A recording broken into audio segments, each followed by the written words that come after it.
Kids Yoga Pose Universe.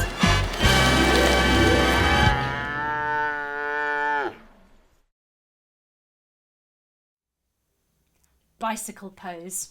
Coming down to lie on our backs. We crisscross our fingers and put them behind our heads, lifting our shoulders a little bit. Then we lift our legs up and we pedal like we're pushing the pedals on our bicycle. And as we zoom along, we sing our special roly-poly song. Here we go. Roly-poly, up, up, up. Roly-poly, down, down, down. Roly-poly, ever so slowly. Roly-poly, roly-poly, quick, quick, quick.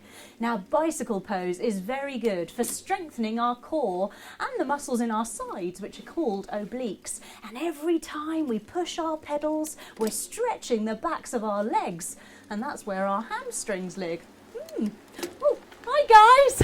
Keep going, everyone. 20 more miles to go. Hopefully we'll make it back in time for dinner. Woo!